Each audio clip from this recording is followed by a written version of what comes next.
Hi, welcome to the 15th Oklahoma Transition Institute and this session, Transitioning from Congregate Care to a Transitional School Settings, hosted by the Oklahoma Transition Council.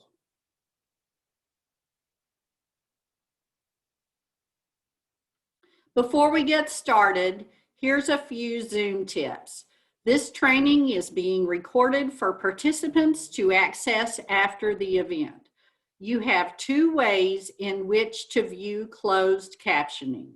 One, the closed caption icon will appear on the bottom black bar of your screen. Click to show captioning along bottom of the screen. It might also say show subtitle. You may also view more lines of the transcript by selecting View Full Transcript. This will take place of the chat, so you will need to click on the chat to go back to it. 2.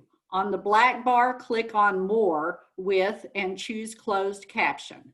After selecting Closed Caption, you will see the captioning at the bottom of your screen. When closed captions are in use, you will see a notification on your screen.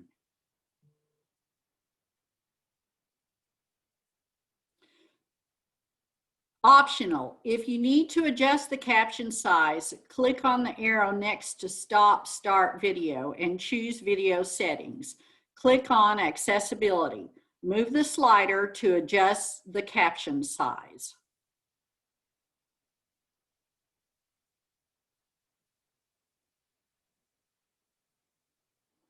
ASL interpreters are present.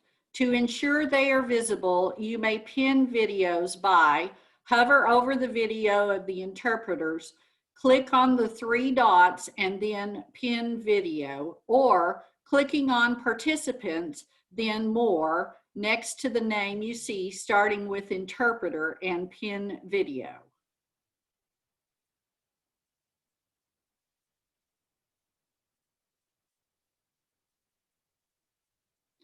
Audio.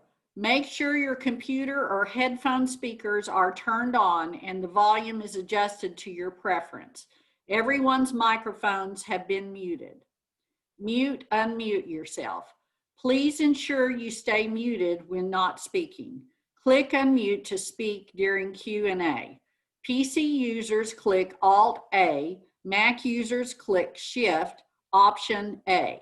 Start video, stop video. You may choose to have your video on throughout the training. If you have bandwidth issues, please turn off your video.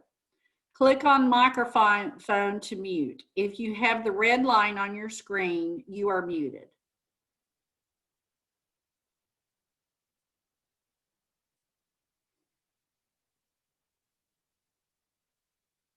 Chat window. Type in the chat to share your questions and insights and to let us know if you're having any technical difficulties. Click on panelists and attendees to send your messages to everyone. Click a specific attendee to send a private message to an individual.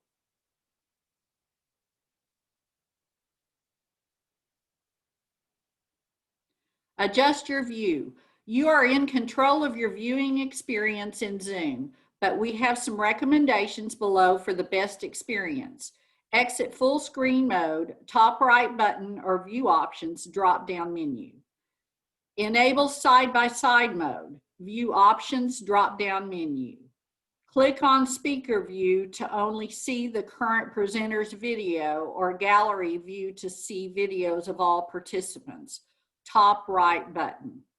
Click on chat after exiting full screen mode to pin the right side of the screen.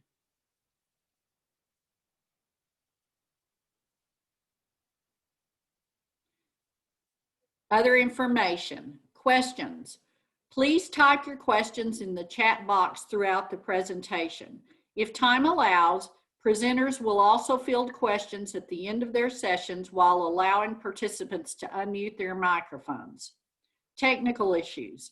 If you experience technical issues in Zoom, please type in the chat to let us know the challenge you're having or email kosmani@cornell to let her know the challenge.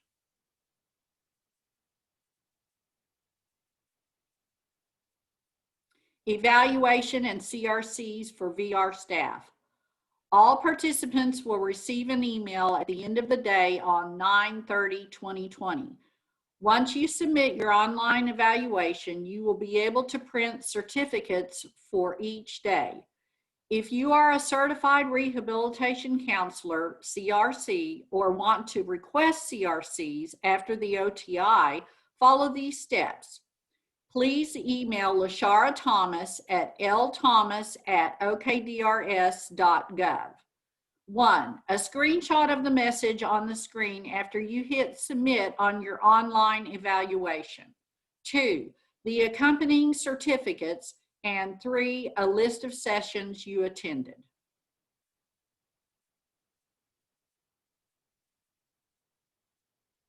Thank you to our sponsors: Oklahoma Rehabilitation Services, the Oklahoma Family Network, Oklahoma Able Tech, Oklahoma Division on Career Development and Transition, and Pathways Adult Learning Center.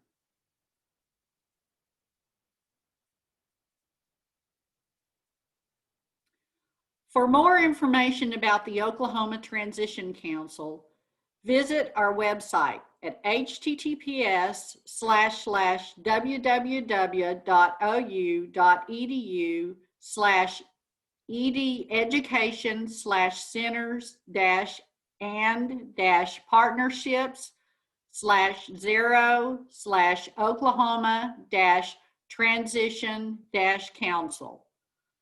Follow us on social media.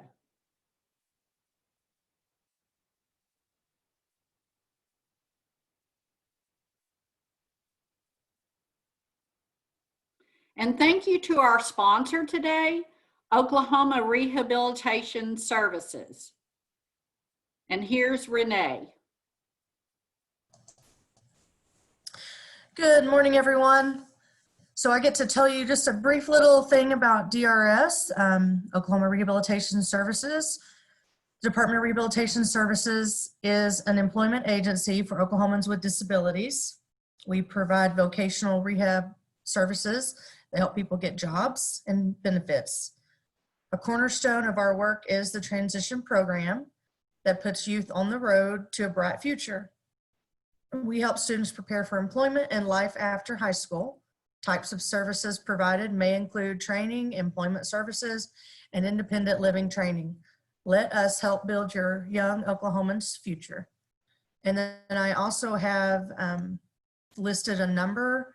It's a 1-800 number, 1-800-845-8476, toll free. You can visit our website at www.okdrs.gov. If you have any questions, you can contact me. My name is Renee Sansom. My work phone number is 405-212-7789, and email is rsansom@okdrs.gov. I'll put that in the chat, but I appreciate you letting me get on here and be a sponsor, Kim. Thank you.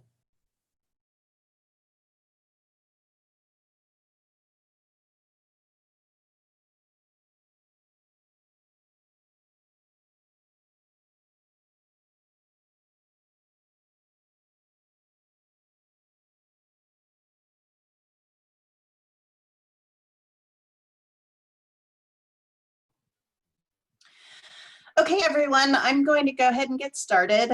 My name is Julia Sturr, and you're here for transitioning to and from Congregate Care. When we talk about Congregate Care, we're talking about the highest levels all the way down to our smaller group homes, inpatient treatment, residential treatment, juvenile services and child welfare group homes, and then community group homes for children. I want to tell you a little bit about what I do. I am the programs field representative for education with Child Welfare Services. This is part of the Education Services and Developmental Disabilities Unit within Child Welfare Services. It's under another program, Specialized Partnerships and Programs Unit, and we are the liaisons to all of the group homes that serve our children in custody. We create and amend policy as it pertains to students in child welfare custody. We coordinate educational resources. I am the point of contact to the Department of Education for the Every Student Succeeds Act. I can help obtain school records. As we're going to talk, one of the big challenges is ensuring that our students that are highly mobile maintain all of their school records so they do not get behind, and so that their service providers know exactly what they're needing educationally.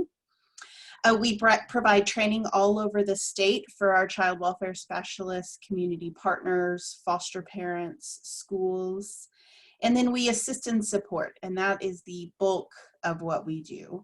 We get calls from all over the state when there is a need for our help in coordinating resources.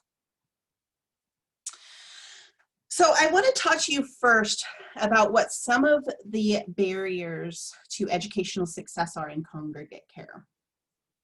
One of the major barriers that I spoke about just a second ago was children don't remain in the same school. They're highly mobile. And what we know is when students are moving, every time a student moves, they typically lose about 6 months of education. Now, for our students in custody, they're typically around 2 years behind their non-custody peers. And that's because students in child welfare custody typically move about 3 times before they exit care. Now, some move much more than that. Some are fortunate to find family members that they stay in one place. But we do have a highly mobile population. And for those students not in custody, when we're talking about students that need a higher level of care, that's mobility. And that's not being able to stay in the same place and receive those consistent services. Records aren't often exchanged, and this goes for all health, behavioral, educational records. We have, I believe, about 546 public school districts in the state of Oklahoma. All of those are independent school districts, and we struggle as a state to ensure that those students' records are staying with them. Often credits are lost. Schools at the congregate care settings, be this inpatient, residential, or a group home setting, are different than public schools. They are serving a different population. Many of the students that are in congregate care settings are lacking an adult to make educational and health decisions. And so we do need to ensure as a team that we are identifying a surrogate parent to help make those educational decisions.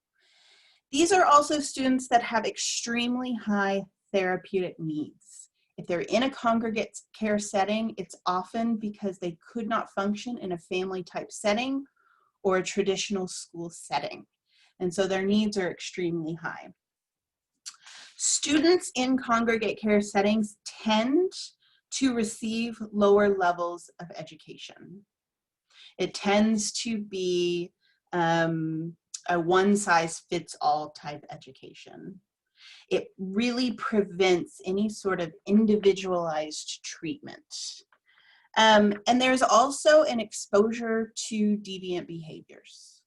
Because these students could not function in a family type setting or a traditional education setting, they are bulked with other children who also could not function in those types of settings. And I would be remiss not to say that students that are in a congregate care setting are 2.5 times more likely to be involved with the adult criminal justice system. So that goes to the school to prison pipeline and their exposure to those behaviors and how that affects them into adulthood. Before I go any further, I would like to say if you have any questions while we're going through this, please do not hesitate to type that in the chat box. And Regina will interrupt me to let me know that there is a question that needs to be answered. I have no issue with that, but we will have some time at the end of the presentation if there are questions. So the state of Oklahoma in our administrative code does give guidelines as to what the procedure is for students who are going into a congregate care setting.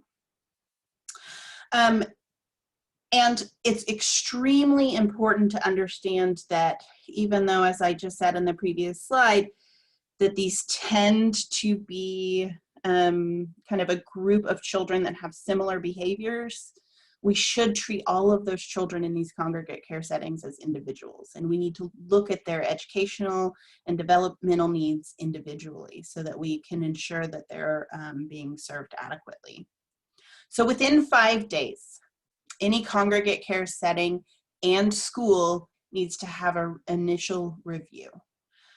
We need to assess those educational needs of the student and develop an education plan for when they're at the group home or the residential setting, and how are we going to get them back into a traditional type setting. And that should all happen at the very beginning, and that will be a theme throughout this presentation.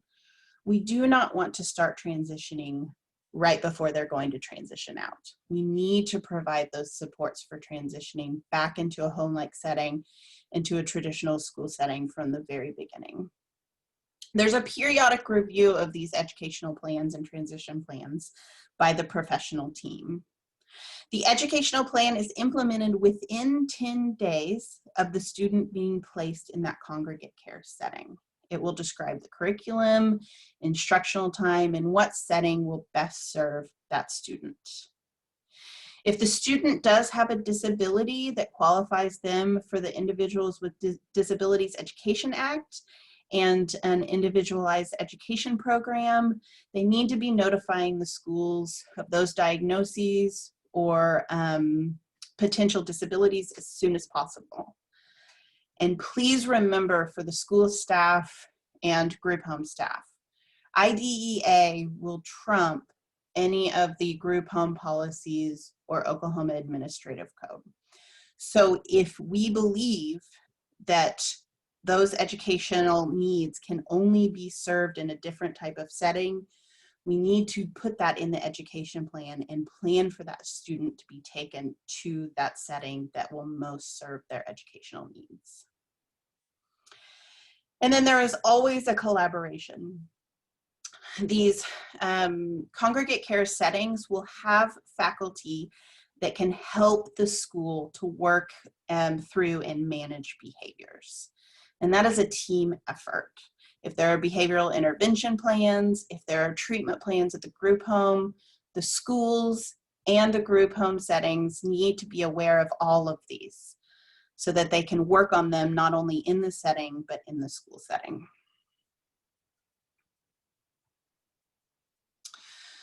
So like I said, beneficial transitions happen at the very beginning. That's where they start, at the end, and all throughout. Those recommendations need to be happening at all times. We cannot create treatment plans and educational plans just for a congregate care setting. We have to ensure that we are providing those services that will, for what the student needs to ensure they are successful out of a group home setting. Here in child welfare, if you are placed in one group home, you are much more likely to be placed in another group home. And I think this goes to the practice that we are serving those students in the group home and not helping them to function outside of those congregate care settings. And so that's why those transition plans need to happen at the beginning and throughout that child's stay in a congregate care setting. So to help with these beneficial transitions, we need all of their current records. We need their individualized education programs, 504s if they were on one. We need all of their transcripts, any assessments or testing. These are medical, behavioral, or educational assessments, all of their health records, and all of their diagnostic information. One of the big roadblocks that we run into is what can congregate care settings share with community partners and schools, and what can schools share with community partners in congregate care settings. And this should be a very fluid sharing, because these treatment plans need to look extremely similar to one another. If the school has a behavior plan and they are working on specific behaviors and have specific interventions that is working with that student or working for that student, the group home needs to be aware of that so that the group home can also work with that student in a similar manner.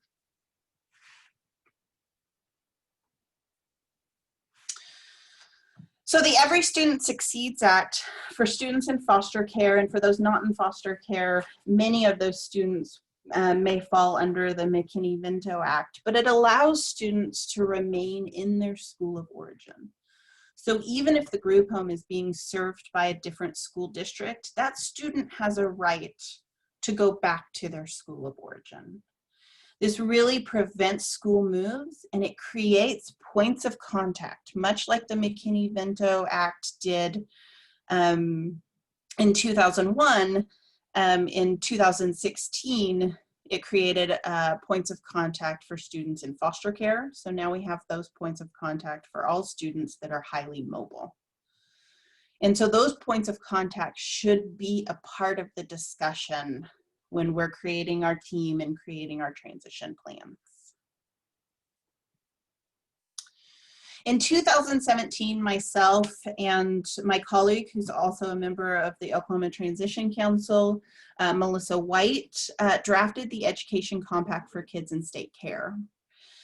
This mimicked a lot of what the Every Student Succeeds Act said, which was a timely transfer and enrollment. Students that are in OJA custody or child welfare custody, enrollment cannot be delayed. Now, when we're working with a congregate care setting, there may be some time needed to really get an accurate picture of this student. And I think we need to take that 5 days to really review those records and 10 days to really solidify that education plan. But in no way can a school deny enrollment of a student in OJA or child welfare custody. It expedites the exchange of records. I know our policy, child welfare, must have records within 5 days. I believe state policy is schools must transfer records within 3 days. I know from my experience, and this is where these Zoom calls get really hard because I can't read everyone's faces, but from my experience, that 3 days doesn't typically happen. And so we need to ensure that we're getting those records to each of the providers as quickly as possible.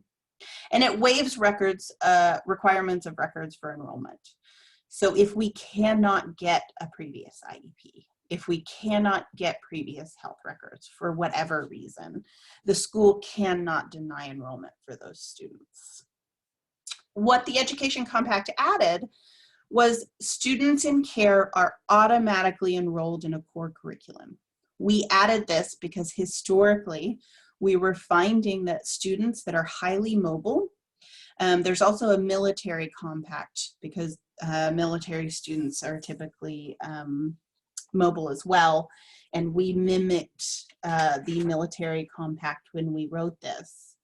But they're enrolled in a core curriculum because we were finding that they had 10, 15. I have reviewed a specific transcript where a student had 23 electives. And that's because when a student comes into a school, the easiest class to put them in may be an elective. And so what the Education Compact said is, no, you are required to enroll them in their core curriculum so they get their English, math, science, history. It also allows local schools to waive their local graduation requirements if it's going to extend graduation dates. Different districts may have different requirements outside of the Oklahoma's requirements. And so if it's going to delay graduation, they can waive those. Okay. Julia, we have Another a thing we have, question. yes.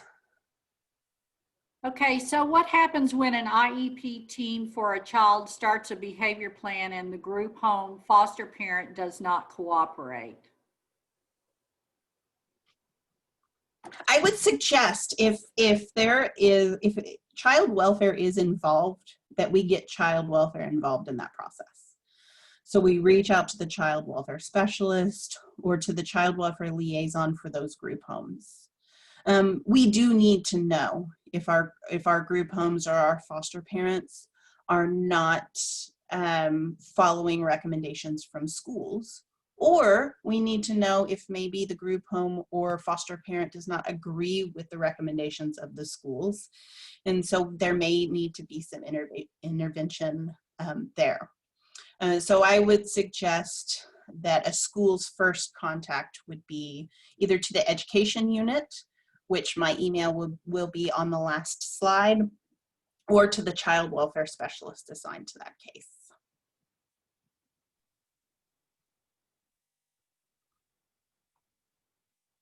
Okay.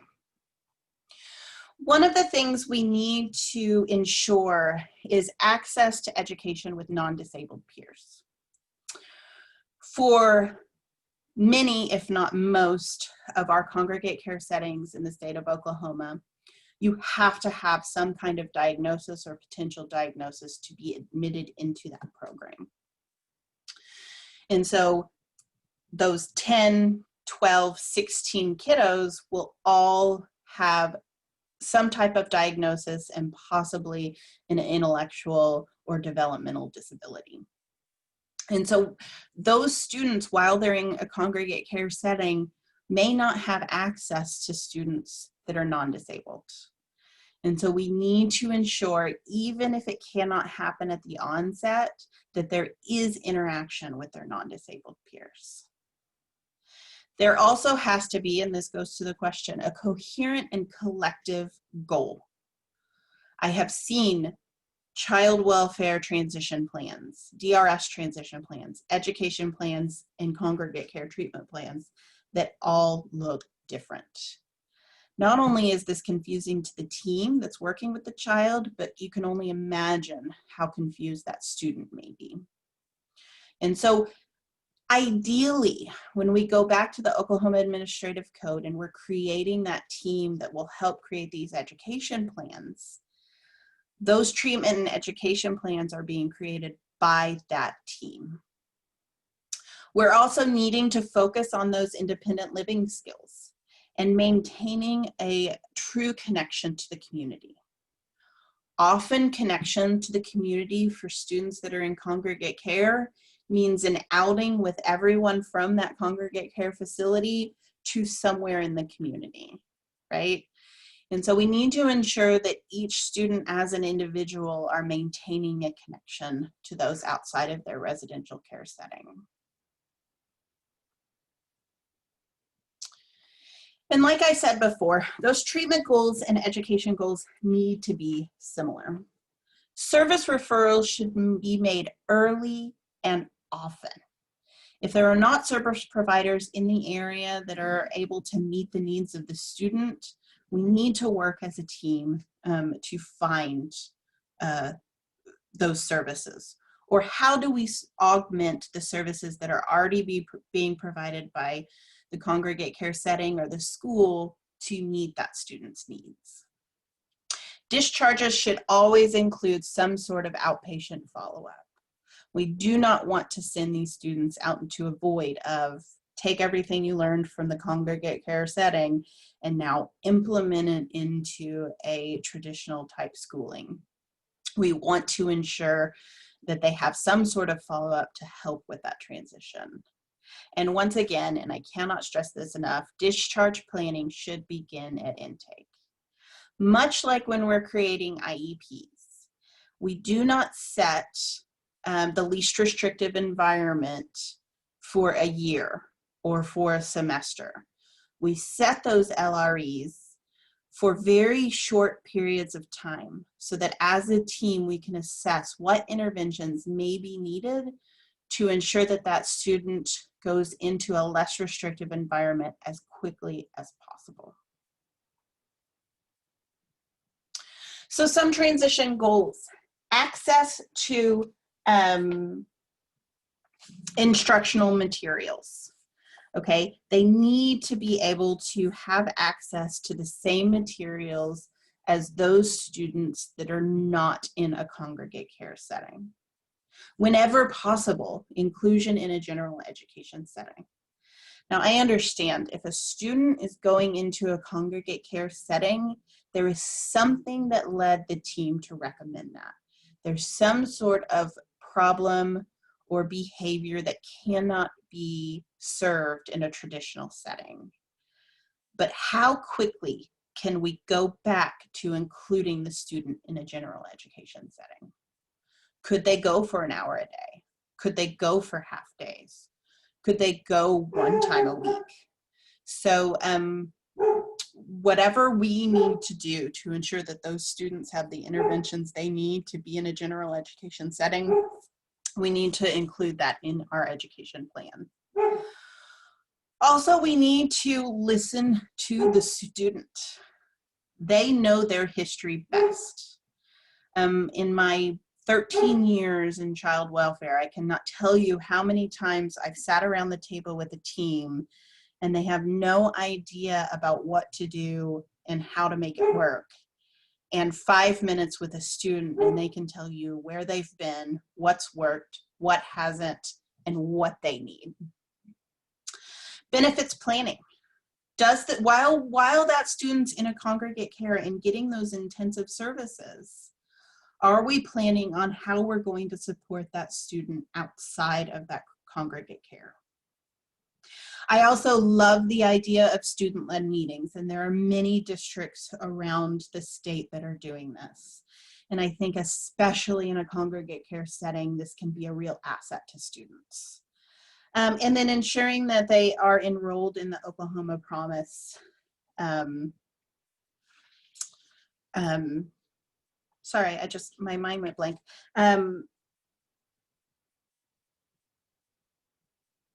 The monies for Oklahoma Promise for them to go to college or a trade school if that is one of their goals. Now remember, for our students in OJA custody and some students in child welfare custody, just because they have been involved with the juvenile justice system does not preclude them from enrolling in Oklahoma's Promise. The contract they sign for Oklahoma's Promise starts at the signing of that contract. So if they are involved in the justice system and they can maintain a clean bill for the rest of their time until they collect that scholarship, there's the word, that scholarship, then they can do that. So some of the transition goals that I've discussed were highlights from the transition goals that the Oklahoma Transition Council had created. And I do want to bring you to this website because this is something that I refer to just as reminders. And so this is a timeline of transition activities. There are very few birth to 5-year-olds in a congregate care setting. It does happen. Typically it happens in our inpatient stays. But I know child welfare does not actually have group homes that serve that age group. I think the youngest we serve right now is 12. There may be some outliers there, but if you go through this, and I'm going to skim ahead, I'm not trying to make everyone ill from skimming too fast. But if you skim ahead, this will give you a lot of ideas. And when you're sitting with that team at the very beginning, when that intake happens, when that education plan and transition plan is being created, are we ensuring that all of our boxes are ticked phone calls are made, providers are contacted, and we have the right team there to really create a successful environment for these students. And so this is definitely something, and if Kim or Regina could put the website, although I think you will have access to my PowerPoint, that would be helpful. It's on the website that Regina mentioned at the beginning of the presentation. But ensuring these chores are happening in the group homes, contacting the service providers, contacting the state agencies, ensuring those DRS referrals are made so that they have that follow-up when they leave the congregate care setting. Ensuring students learn to lead those IEP meetings, and they're helping to coordinate their transition plan. How are we supporting the parents that are going to be caring for these students when they leave? Do they need home-based services? If we're transitioning from a congregate care setting into a home, are there home-based services? Are there monies that could be provided that could help support that family? And so that's just a little idea of some things that need to be considered. So who are the members of the team? Okay, number one, and this is who is at the center of that circle that should be the main drive for everything we do, and that's the child or youth. And then the parent. If a parent is not available, a surrogate parent can be found. For those students that are in child welfare custody, we have CASA workers, that's court-appointed special advocates, that can act as a surrogate parent. And often I ask child welfare specialists to provide schools and group homes with those connections students may have outside of the group home. Was there an aunt or uncle that for one reason or another could not take placement? Did they have a previous foster parent that was a support but did not have the capacity to care for those child? Those people will know the child. They will know about the child's history. They will know about the child's family, and they're a great person to bring to the team to really advocate for that child. Family, friends, supports, the education team that was created at the onset of the child going into a congregate care setting, the facility team, and then any other resource providers, especially those that may be used after exiting the congregate care setting.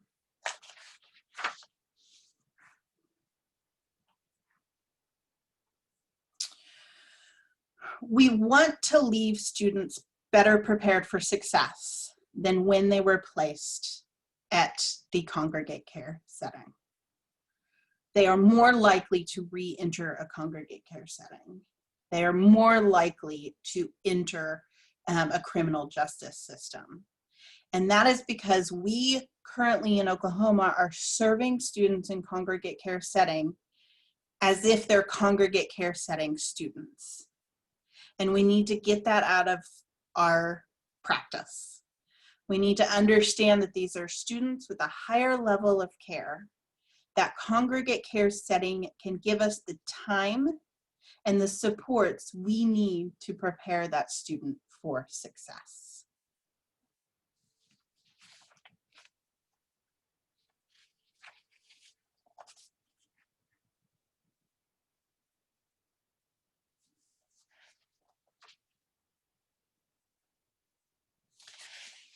And then I will leave it open for questions. I do want to say that this has been very close to my heart. I've done a lot of trainings with congregate care settings here in the state of Oklahoma.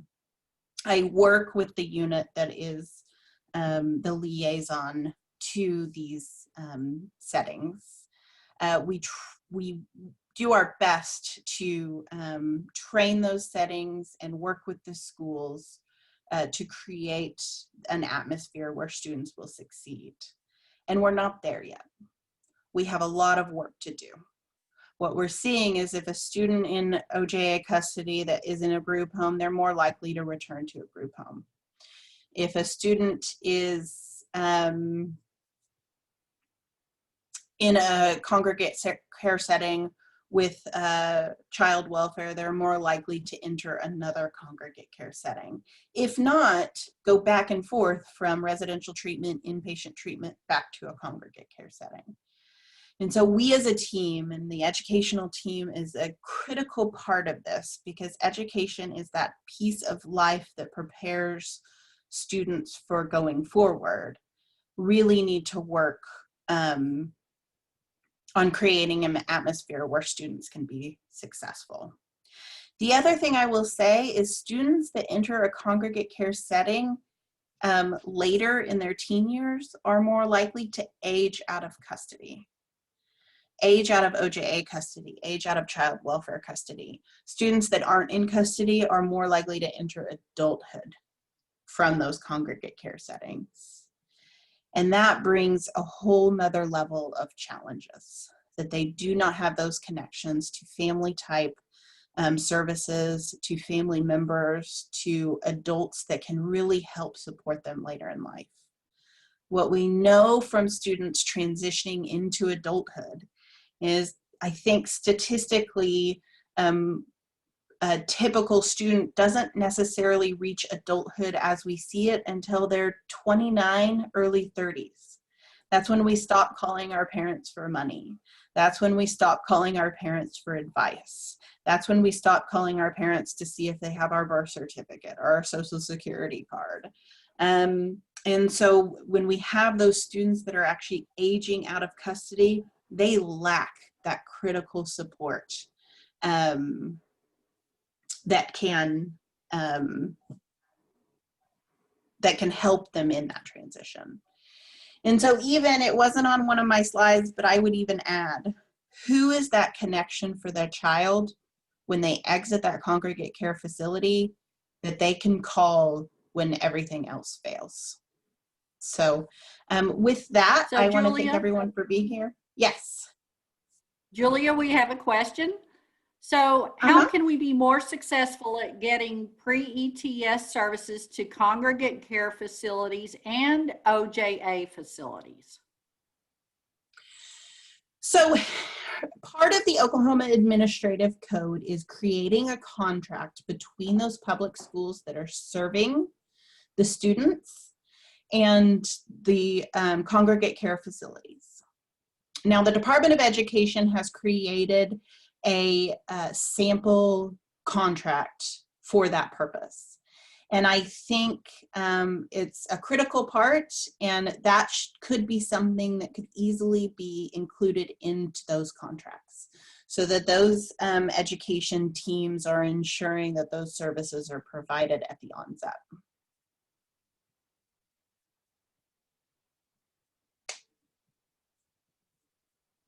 So when we make those referrals to DRS, when we make those referrals for individualized education programs, when we make those referrals to 504s, what types of supports can be included in the group homes? Now, please correct me if I'm wrong, but I believe schools do, or at least should have, a good relationship with their Department of Rehabilitation Services providers in their areas. And so I think including those people on that education team to create those plans would be critical.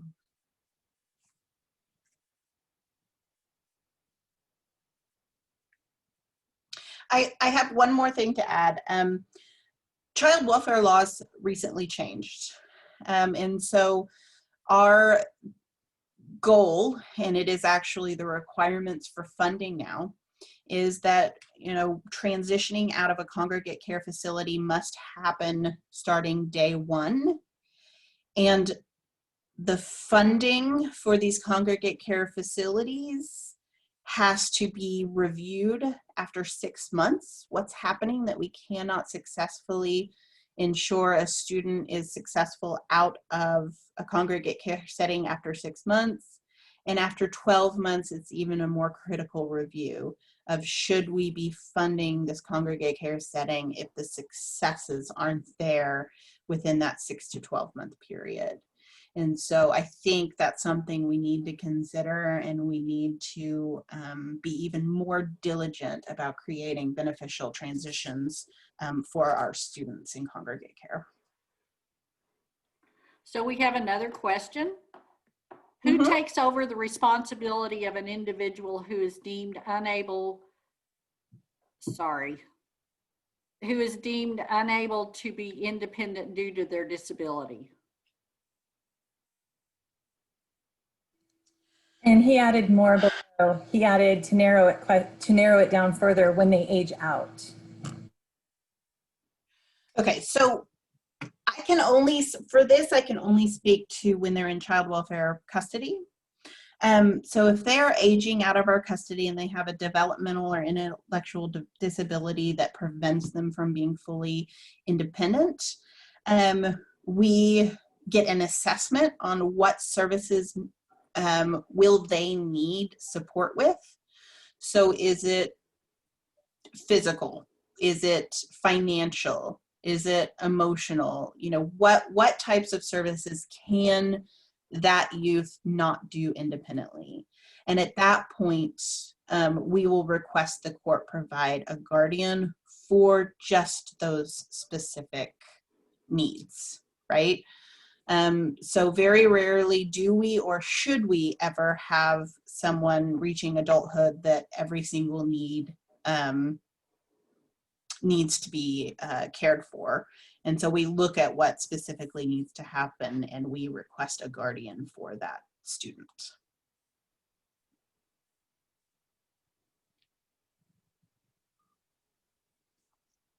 And that happens for our custody kids when they age out, because ultimately, if they're in our custody, there's a parent involved in their case that can make those decisions. And if there's not a parent, then it is the department and the courts who make those decisions. I hope that answered the question.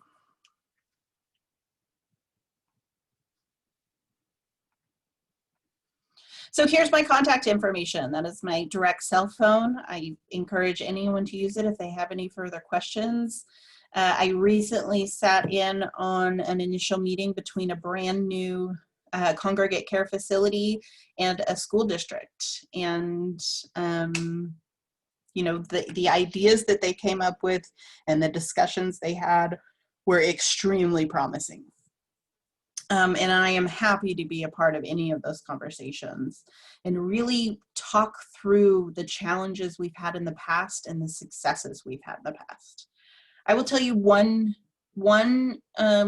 thing that has a great potential for success when school districts are working with congregate care facilities is having an assigned liaison from that school district to the congregate care facility. I know in the instance of Lawton Public Schools, they have someone that anytime there is an intake, a representative from the school goes to the group home and begins this process with the student.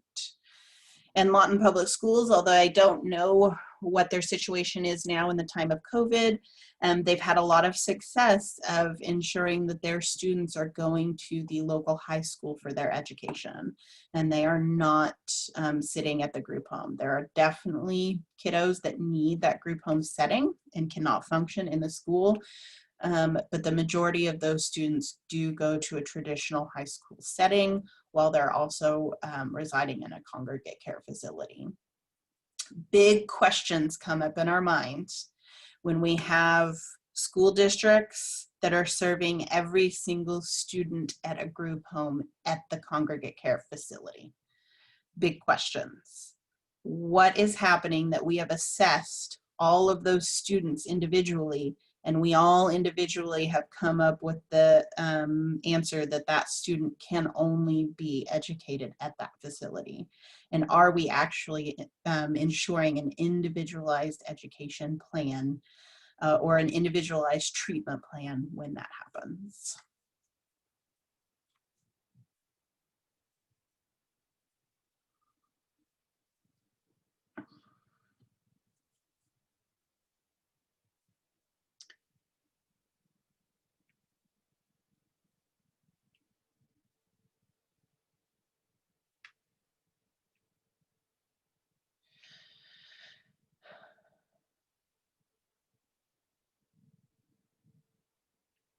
Okay, so Krista, you had a question. It's difficult to get other agencies to provide documents like plans of service so we can coordinate services. Are the other agencies the Congregate Care Facility or Child Welfare Services or OJA Services? It's all the services. It's DDSD, it's child welfare, just gathering up that paperwork so we can write better plans in order to coordinate services. Sure. And like I said in the beginning, your first contact will be the child welfare specialist. But if you're ever having difficulty coordinating all of those people and getting all of those documents, please don't hesitate to email because I can access all of those and can help kind of coordinate. I do not under any circumstances want to let our child welfare specialists out of their duties or off the hook, so to speak. But I know from experience that they are in the field a lot and should be spending more time face-to-face with clients than they should be spending in front of a desk. So if you're ever having difficulty contacting those people, please give me a call. And like I said, we're actually, our unit is the liaison to developmental disability services here with DHS. And so we can also help coordinating getting their records as well.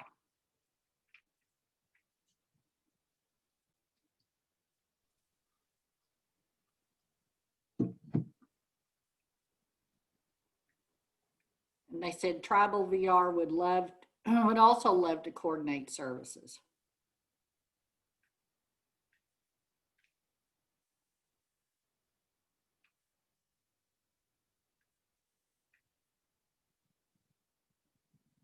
So I hope everyone, their takeaway is to really look at that Oklahoma Administrative Code, that 210, about congregate care and providing educational services and transition services.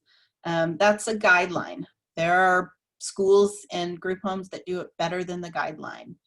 And there are schools and group homes that have been doing the same thing for 20 years, and it's very difficult to get them to think of a different way. I'll try to put it as politically correct as possible. And so using that as just your base guideline of, are we reviewing these as individual students as opposed to a group of students that are in congregate care, is your best start for success.